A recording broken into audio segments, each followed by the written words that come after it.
안녕하십니까. 성경이 답이다 조병수입니다. 우울증은 마음의 감기라고 부릅니다.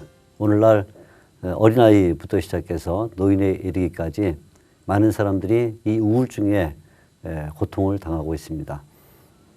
오늘은 이 우울증이 얼마나 심각한 것인지 생각해 보면서 또 어떻게 치료할 수 있는지를 알아보려고 합니다.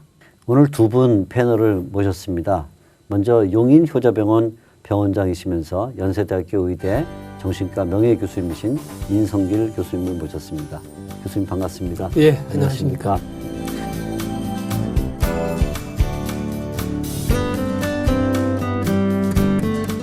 또 오늘의교회 부천 캠퍼스 부목사이시면서 SL 출입 심리상담소의 안희진 소장님을 모셨습니다. 소장님 반갑습니다. 네, 반갑습니다. 감사합니다.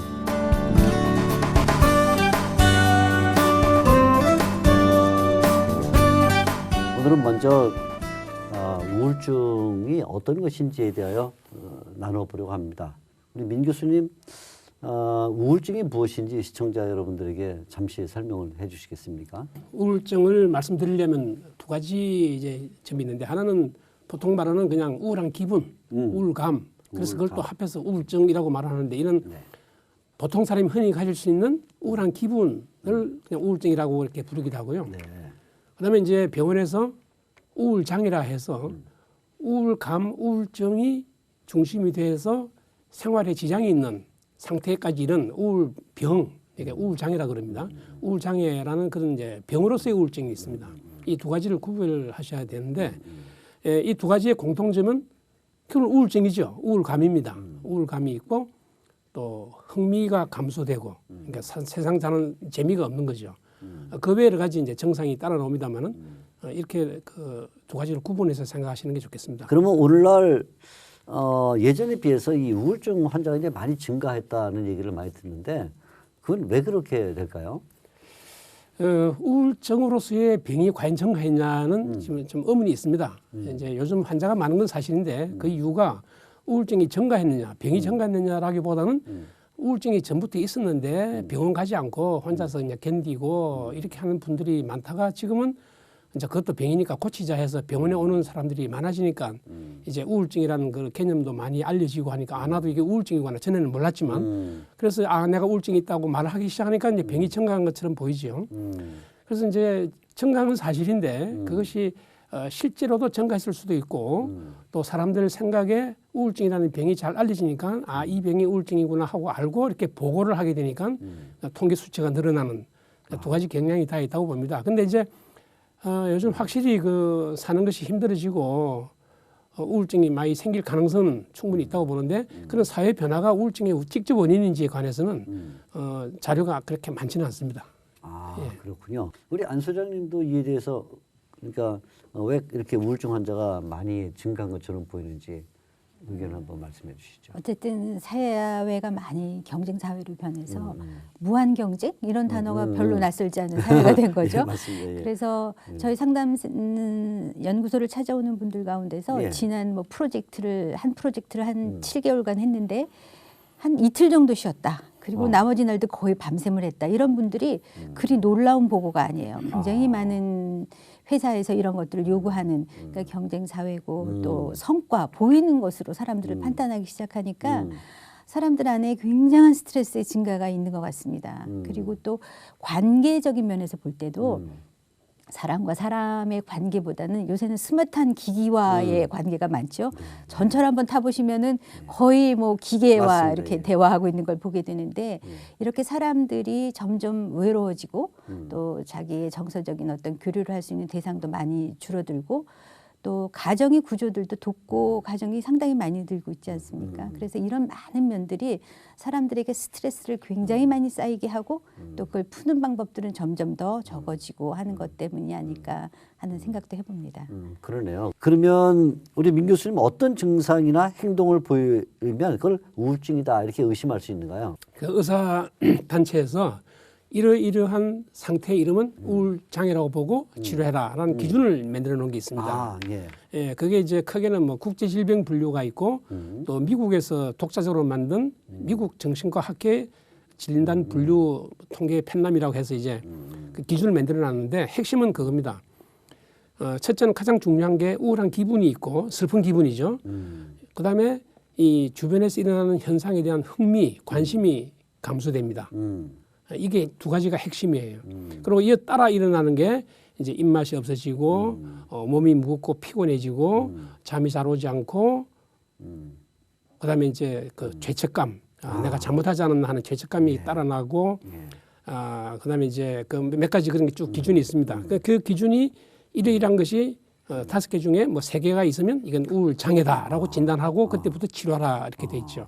한두 개가 있으면 우울 장애라고 진단하기보다는 이제 그 막 병 가까이 갔다. 그러니까 이게 사실 정상적인 기분하고 우울증 사이에 그 단계가 수많이 있습니다. 네, 아주 네, 심한 우울증이 있고 가볍게 우울감이 있는 경우도 있는데 요 정도 넘어서면 병이고 요까지는 병으로 안 보는 거죠. 네. 그러니까 이게 이제 어떻게 판단하느냐? 네. 일단은 환자가 내가 우울증 때문에 이게 좀 치료받아야지 안 되겠다 싶으면 그때부터 병이에요. 이건 내가 견딜 수 있다고 생각하면 이제 병이 아닌데 병원에 안 오니까 환자라고 아무도 안 그러죠.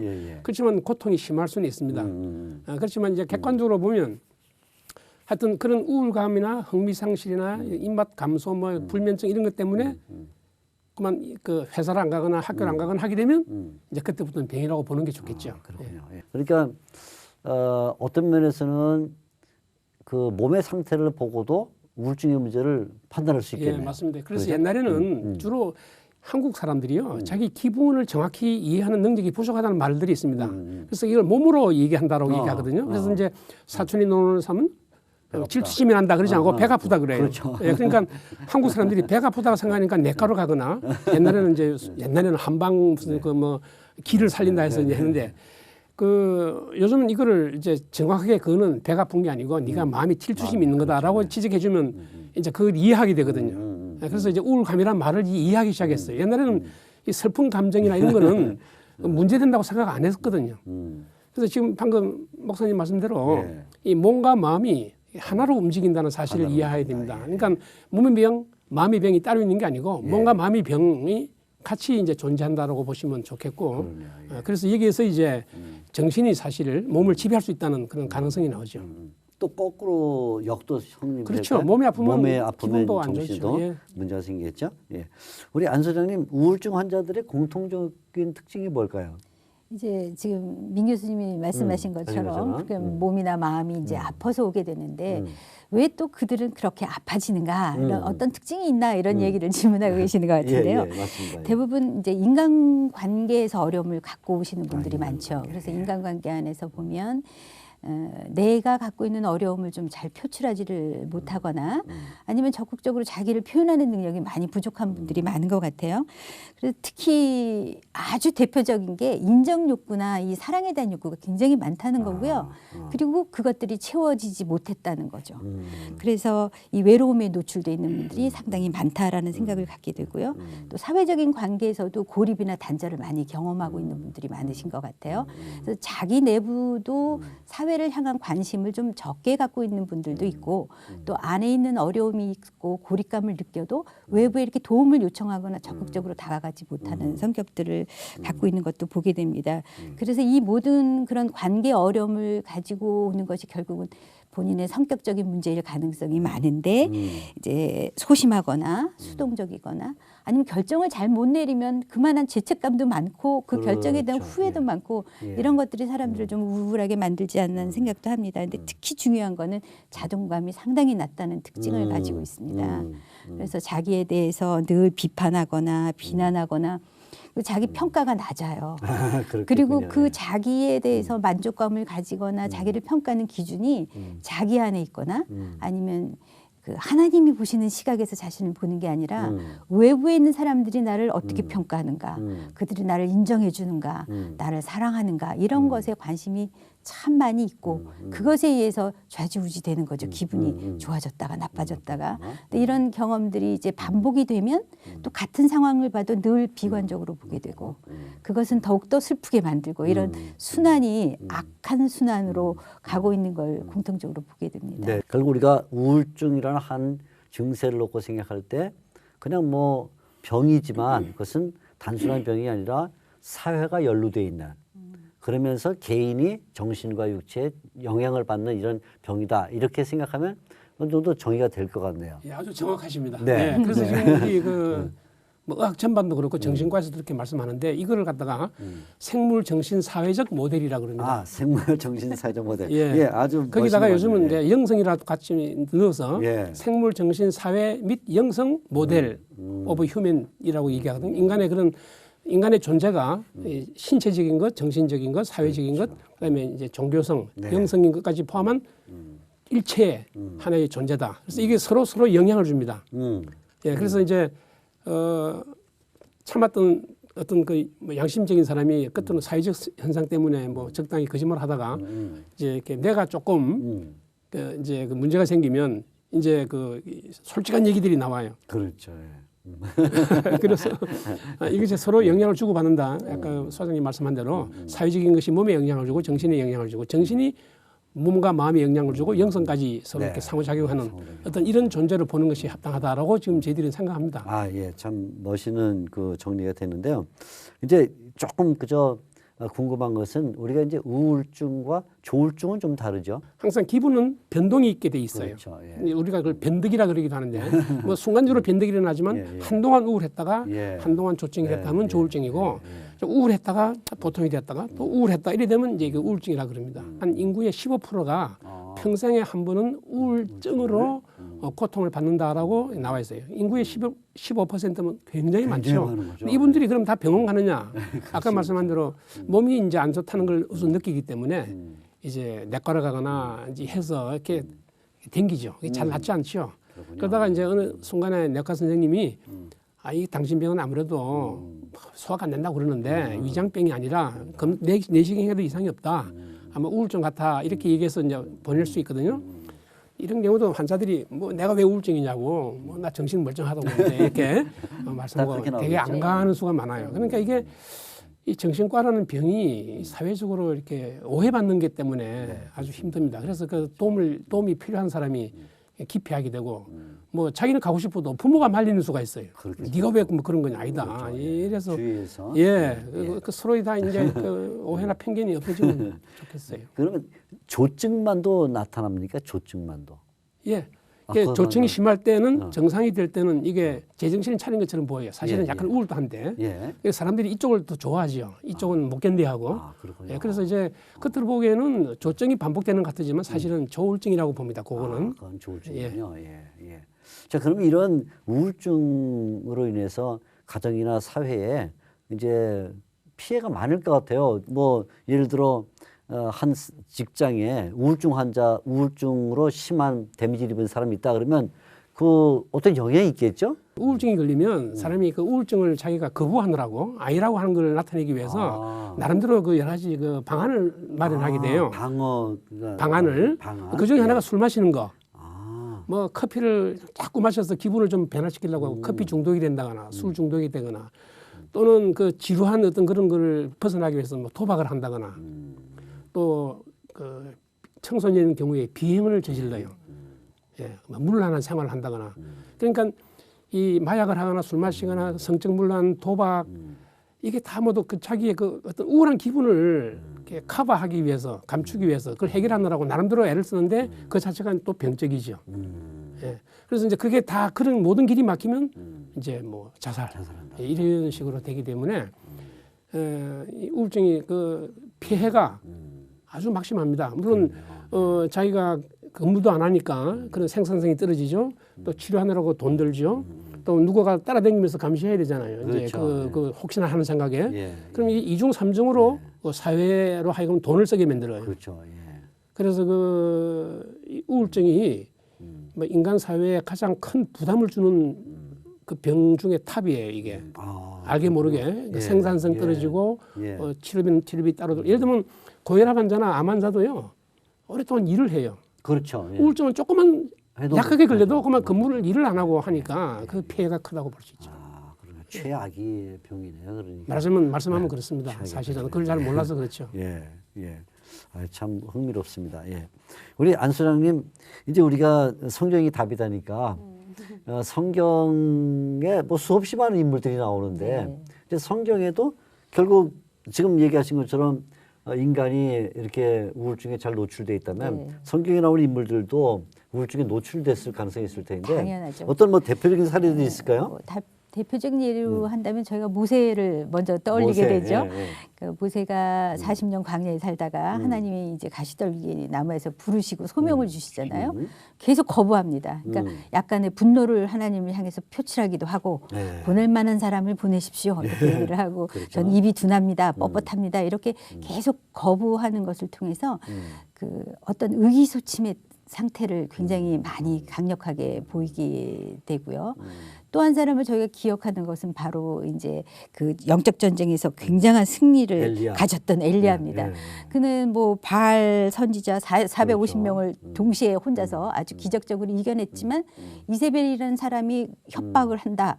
그 소리에 금세 그냥 좌절하게 되고 두려움에 잠기게 되면 그냥 가시떨기 나무 저기 밑에 남아 앉아서 저 이대로 죽여달라고. 넉넉합니다. 그냥 네. 저 죽게 해주십시오. 먹지도 않고 자지도 않고 이렇게 하나님께 나가는 그런 두려움의 모습들 그리고 아주 그 생활을 정상적으로 해나가기 어려운 모습들을 보이는 예도 볼 수 있고 뭐 다윗이 늘 눈물과 근심을 보였던 그래서 침상에 젖을 정도로 네. 그런 물론 회개의 장면일 수도 있지만 우울의 모습을 보이기도 합니다. 지나친 죄책감을 가지고 요나도 마찬가지예요.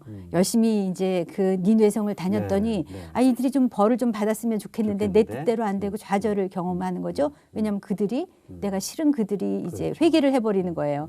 그러면 그 안에 있는 분노라든가 아니면 어떤 의욕적인 일에 대한 결과에 대한 좌절들이 오면 또 요나도 그냥 죽었으면 좋겠다라는 이야기를 하고 앉아 있는 것을 보게 됩니다. 그래서 우리 욥도 마찬가지고요. 베드로도 그렇고 성경에도 많은 우울증 아니면 우울한 기질을 가진 분들을 보게 되는데 하나님이 창조한 많은 특징 중에는 아주 낙천적인 사람도 있지만 우울증적인 기질을 가진 사람도 하나님이 창조하신 것 같습니다. 그런데 그 자신의 기질의 장점을 어떻게 쓰느냐 그리고 단점을 얼마만큼 잘 커버하느냐가 중요하지 뭐 낙천적인 성격이 좋고 우울한 것은 나쁘다 이렇게만은 말할 수 없어서 성경에도 보면 참 많은 분들이 우울증을 앓았을 것 같기도 하고 우울감을 가지는 그런 우울의 기질을 가진 사람들도 많이 볼 수 있는 것 같습니다. 그 모세도 그랬고 엘리야 무슨 뭐 다윗 뭐 정말 우리가 성경에서는 이만한 신앙 인물이 어디 있냐 하는 사람들은 대부분 다 또 평범한 그야말로 우울감이나 우울증을 이제 가지고 있다 이렇게 말하면 이들은 이런 문제를 어떻게 치료를 받았을까요? 결국은 답은 하나님과의 직접적인 만남입니다. 그래서 제가 그들이 그리스도인이냐 아니냐가 중요하다기보다는 실질적으로 하나님과의 어떤 관계를 맺고 있느냐가 참 중요한 것 같고 성경에 대한 지식보다는 그것이 내 안에 어떻게 정말 살아서 운동력 있는 말씀으로 받아들이고 있고 그야말로 신앙을 그 말씀에 대한 확신을 가지고 있는가가 참 중요한데 이제 모세의 경우에도 40년 왕자로서 살다가 갑자기 40년 목동으로 이두로 처갓살이를 하면서 산다는 거죠. 그때 그의 좌절이 어땠을까? 저희도 정말 짐작이 가는 바지만 이 모세가 다시 이 애굽 출애굽을 할 수 있는 그런 능력에 있는 그 지도자가 될 수 있었던 거는 하나님이 그 세월에 대한 새로운 해석을 가능하게 해주셨다는 거죠. 그리고 그에게 소명을 다시 받아들여서 새로운 소망을 가질 수 있도록 하나님이 새로운 해석들을 하는 거죠. 입이 뻣뻣하지만 너는 형을 통해서 말할 수 있다. 너는 능력이 없는 버려진 사람 같지만 이제 이 능력의 지팡이가 있다. 뱀이 됐다. 또 뭐 손이 문둥이를 펴냈다. 이런 경험을 통해서 이제 하나님이 너와 함께하는 사람이라는 확신이 있으면 재해석이 가능해지는 거죠.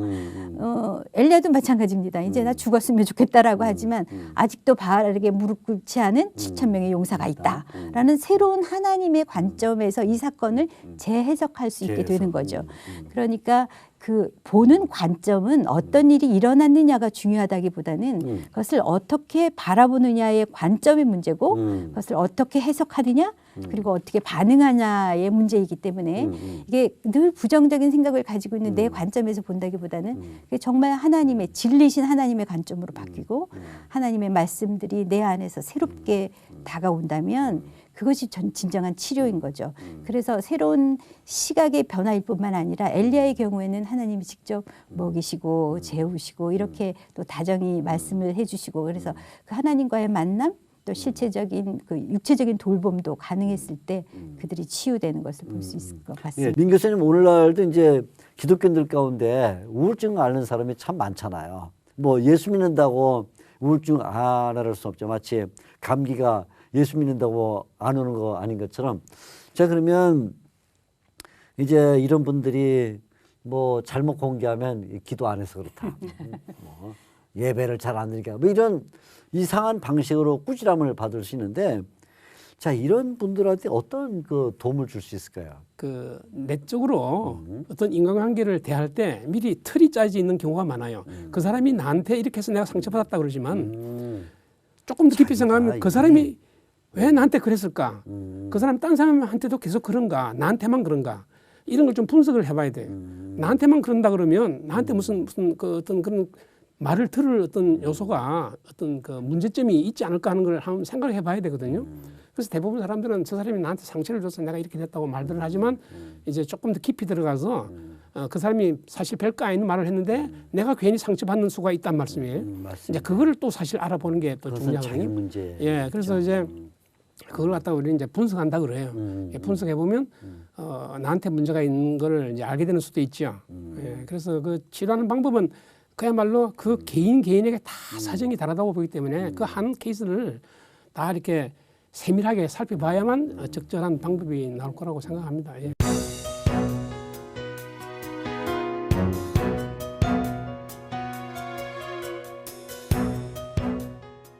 안 소장님 이제 심리상담소에서는 네. 이렇게 우울증 앓는 분들이 오면 어떻게 상담을 해주시는가요? 성경이 답입니다. 아까 얘기 말씀드린 그렇죠? 것처럼 그 시각을 바꾸는 작업을 많이 하게 됩니다. 그래서 실제적으로 보면 지금 얘기하신 것처럼 어떤 일을 겪으면 나는 내가 이러해서 그가 이렇게 나를 본다라는 틀을 가지고 있는 경우가 많습니다. 예를 들어서 상대가 어떤 행동을 하든지 간에 늘 그 사람이 흘러가는 방향이 있어요. 예. 성경에 보면 왕의 마음이 그 보에 있는 물과 네, 같아서 그렇습니다. 여호와께서 인도하신다는 잠언의 말씀이 있는 것처럼 사람들도 그 나름대로 갖고 있는 생각의 길이 있는 거죠. 그래서 그 길이 여호와께서 인도하시는 대로 갖고 있는 분들에게는 문제가 없겠지만 나름대로 어린 시절부터 어떻게 살아왔느냐에 따라서 그가 가지고 있는 틀이 있습니다. 그래서 늘 누가 무엇을 하든지 내가 이러니까 예를 들면 내가 뭐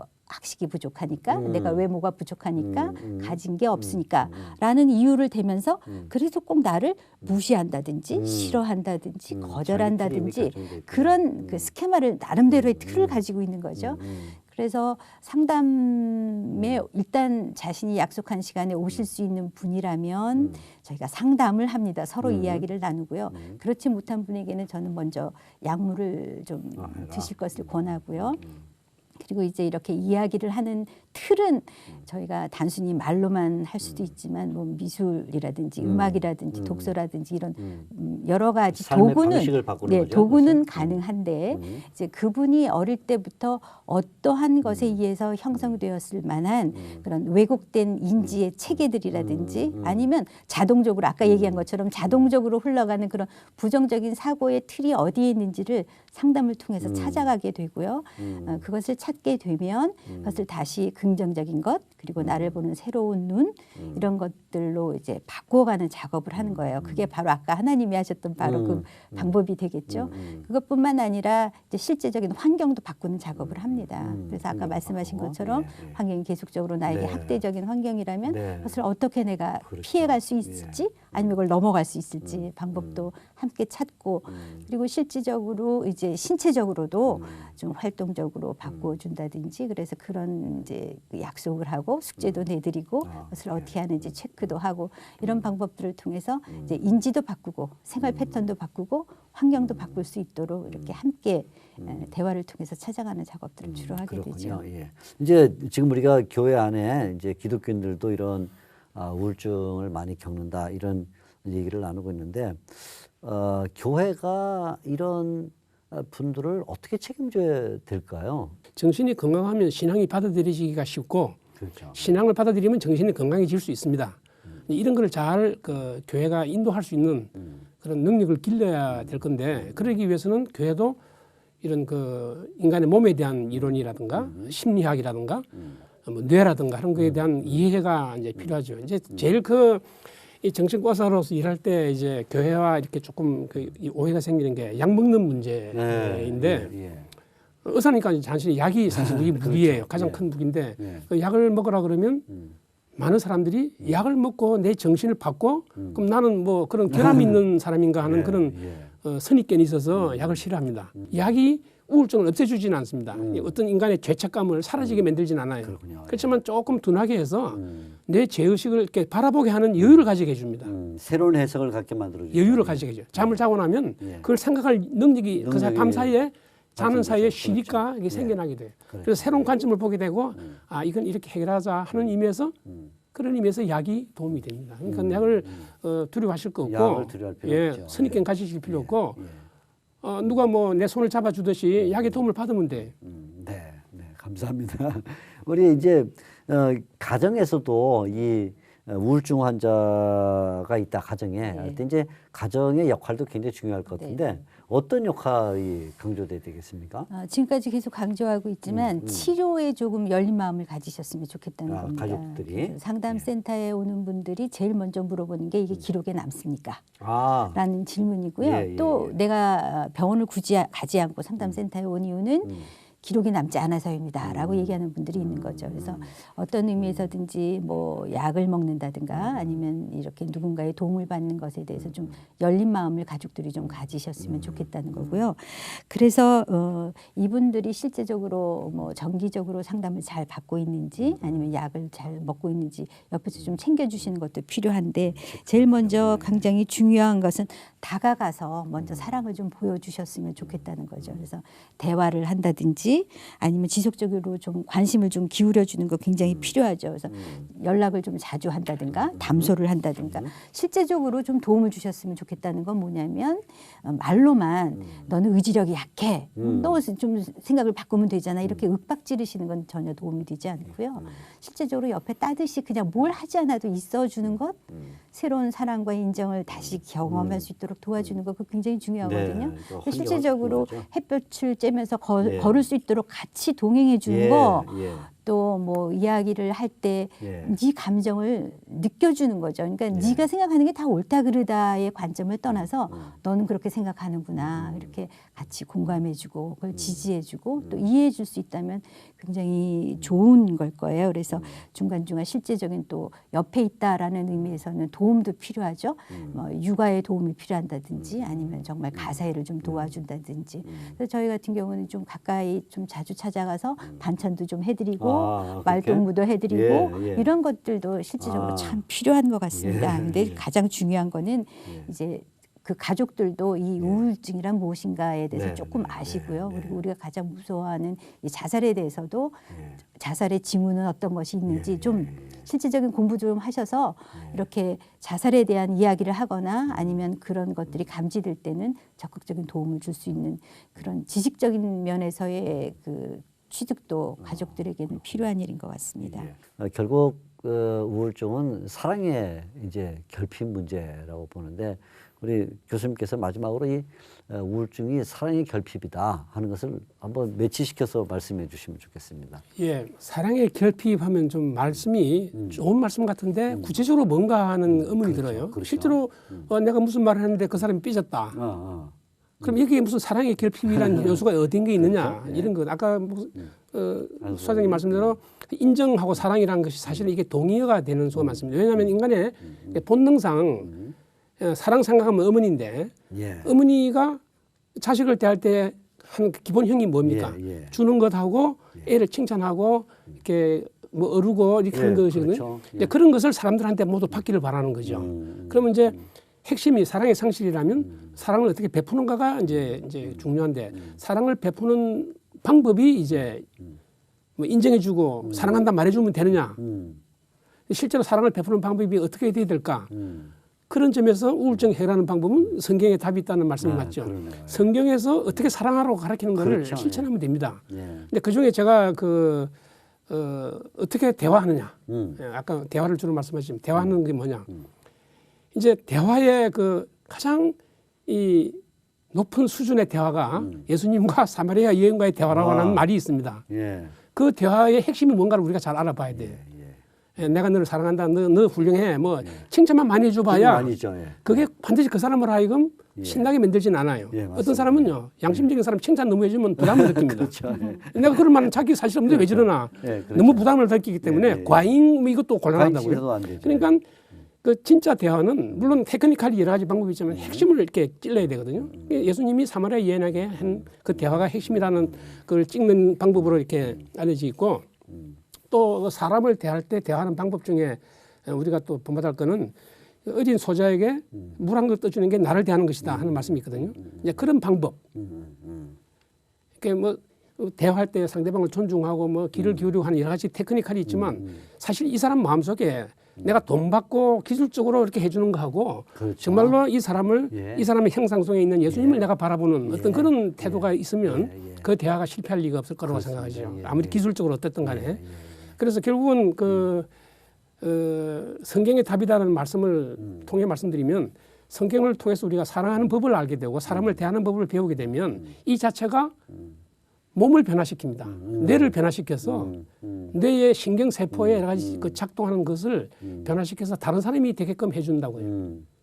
이걸 우리가 이해할 수 있어야 됩니다. 그래서 뇌라는 건 따로 놀고 인간의 마음 사회 현상이 따로 논다고 보지만 지금은 모든 학술적인 연구 과제가 사회적 현상이 뇌에 직접 영향을 미치는 걸로 하고 뇌의 기능을 변화시키는 걸로 나오죠. 그런 의미에서 사회적 여러 가지 변화도 뇌에 변화를 주고 약도 변화를 줄 수 있고 그러니까 우리가 그 우울증에 빠진 사람을 도운다 그러면 이 모든 방법을 다 동원해서 이렇게 도와줘야 되고 그 방법의 구체적인 방법 중에는 이제 아까 말한 대로 중요한 게 대화인데 대화의 법은 또 결국 다시 말하면 사랑을 베푸는 방법, 사랑을 주는 방법, 그 성경에 답이 있다고 저는 그렇게 생각합니다. 아, 예. 참 귀한 말씀이십니다. 안 소장님도 뭐 거의 동의하실 네, 그렇죠. 텐데 마지막으로 주신다면 어떤 말씀을 주시겠는지. 지금 사람을 보는 관점이 우리가 만나는 분들이 크리스찬이든 크리스찬이 아니든 진리는 그분 안에 하나님의 형상이 있다는 거잖아요. 그래서 지금 말씀하신 대로 그분을 바라볼 때 테크닉으로 대하는 것 이전에 정말 하나님이 만드신 형상을 바라보면서 사랑하는 마음으로 다가갈 수 있는 것이 가장 우울증에 좋은 치료책이 될 거라고 생각이 듭니다. 실제적으로 저희는 뭐 반찬을 늘 해다 드리기도 하고 심지어는 뭐 강아지를 사드린 적도 있어요. 그래서 그분이 정말 누군가 옆에 있는 게 굉장히 필요하다고 얘기할 때는 그렇게까지 하기도 했는데 정말 어려운 것은요. 그 부모님들이 이것을 해주는 게 가족이 참 필요하지만 또 이 우울증의 원인이 되는 많은 사랑의 굶주림, 인정의 굶주림이 가정으로부터 오기도 하는 거거든요. 그렇다고 하면 예수 그리스도의 피로 다시 만들어진 가족들, 하나님의 자녀가 되어서 다시 다 형제 자매로 이루어진 하나님의 가정 안에서 이들에게 이 사랑과 나를 보는 관점에 대한 새로운 경험을 할 수 있도록 도와주는 것. 그래서 그런 것들이 자꾸 이 사람 안에 경험되어지면서 새롭게 자신을 바라보는 재해석이 성경적인 관점에서 하나님의 관점에서 일어날 수 있도록 궁극적으로 돕는 것이 바로 우울증을 치료하는 가장 좋은 방법이라는 생각. 결국 답은 성경 안에 있습니다. 사실 다 예, 교수님. 예, 그 우울증도 그렇고 그 사랑도 그렇고 스트레스도 그렇고 네. 이게 인간에게 약간의 상처를 주는 건 사실이에요. 그렇지만 이걸 우리가 이겨낼 수 있으면 희망이 뭐냐면 더 성숙해진다는 그 약속이에요. 아, 그러네요. 예. 그러니까 우울증이 올 때 예. 두려워하지 말고 이걸 내가 견뎌내고 이겨내면 한 단계 업그레이드 된다. 네. 그런 기회다 이거죠. 아, 그러네요. 예. 어떻게 보면 하나님이 주신 기회일지도 몰라요. 그렇죠. 예. 만약에 그런 상처나 뭐 이런 트라우마가 없으면 그냥 그 자리에 발전이 없죠. 머무를 예. 수밖에 없는데 이런 어려움이 있기 때문에 극복하면 더 좋은 길로 가는 거죠. 그래서 헨리 나운이 얘기하는 것처럼 상처 입은 치유자라는 말이 그냥 우리가 배워서 이 우울증 환자를 이렇게 이론적으로 대하는 사람과 사실 자기가 이것을 극복해 본 사람들은 어떻게 접근해야 되는지를 알 수 있는 아주 능력 있는 치유자가 되는 거죠. 그래서 무슨 이론을 가지고 접근해 온 사람보다는 실질적으로 나를 보면서 함께 울어준 어떤 분이 나를 치유했다 이런 고백도 듣게 되는 것처럼 우리 안에 이런 그 자신이 이 우울증에 있는 것을 아주 나쁜 질병에 걸렸다라고만 보는 것보다는 이것을 통해서도 나한테 하나님의 어떤 계획과 유익이 있을 것이라는 것으로 바라본다면 이 기간을 조금 더 잘 견뎌나가실 수 있을 것 같습니다. 그러니까 긍정적으로 보는 시각도 필요하겠습니다. 오늘 두 분 패널 나오셔서 좋은 말씀 주셨습니다. 민성길 교수님 다시 한번 감사를 드립니다. 저도 감사합니다. 또 안희진 소장님 감사를 드립니다. 고맙습니다. 오늘 성경이 답이다. 바이블 앤 이슈에서는 우울증에 관해서 대화를 나눠보았습니다. 지금까지 시청해 주신 시청자 여러분께 다시 한번 감사를 드립니다. 감사합니다.